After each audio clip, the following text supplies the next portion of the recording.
Hello, today is Labor Day. It is the 3rd of September 2012, and welcome to today's quick silver update. The market is closed for the silver price today as it closed at 1:15 p.m. Eastern Time, and it closed at 32.10. So it did go above 32 as I was thinking it would today, and it gained a little over 1% on the session, making it up to 32.30 as its high for the day.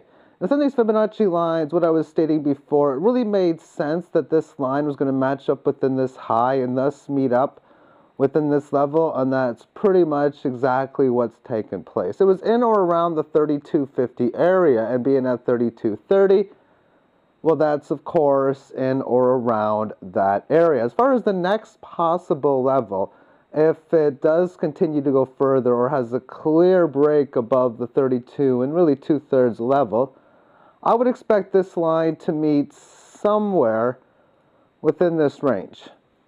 And then this line to meet up somewhere in here. If that's the movement for it to go higher, that would be about 34.50.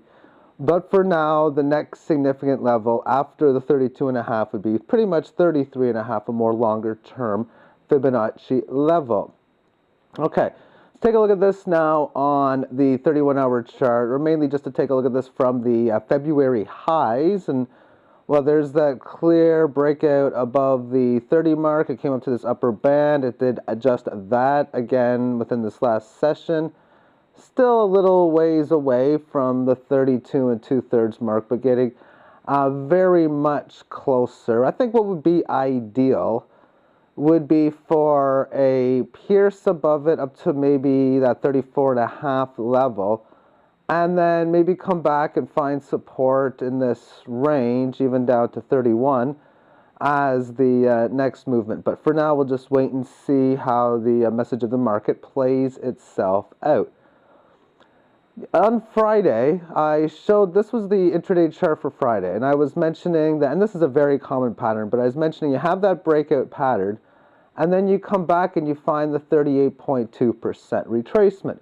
At this time, you can say to yourself, question, did it make sense that the rally was to come? And if it does, is the rally reached its full steam?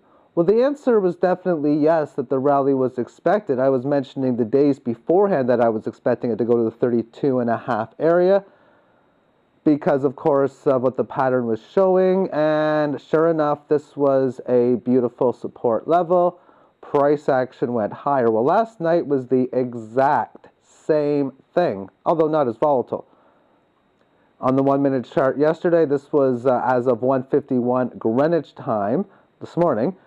You broke out from about 31.54, 31.55, and it managed to go up to 31.90.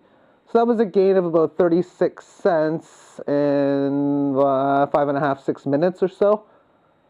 And it comes right back down again to the 38.2% retracement level. This low did not get taken out at all throughout the session. And here we are today. You can see that it's at 32.10. So if you were to buy at this point, or even at 75, which, well, I noticed it last night at this 75 mark. I was seeing how it retraced there. I did the math quickly and realized, well, if anyone wanted a chance to buy, this was again yet another buying opportunity. Well, at 32.10, that means that's a gain right now of a little over 1%. And if you are playing this paper gain, that is, and you're looking for a move up to 32.66, you don't sell yet because it hasn't reached 32.66.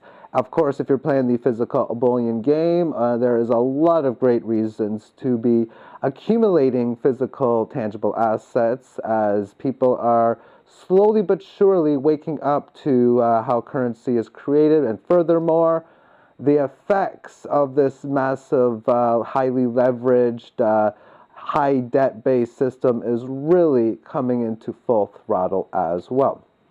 But with that being said, even though I think there's a decent chance it could pierce above this, if you're playing the Fibonacci game of playing for this to go to 32.66 because it looked like it back in here, then Obviously, adjust your stops. You find at 30 at that level, it may be a good time to sell. And thank you for tuning in to today's video. Have yourself a great week.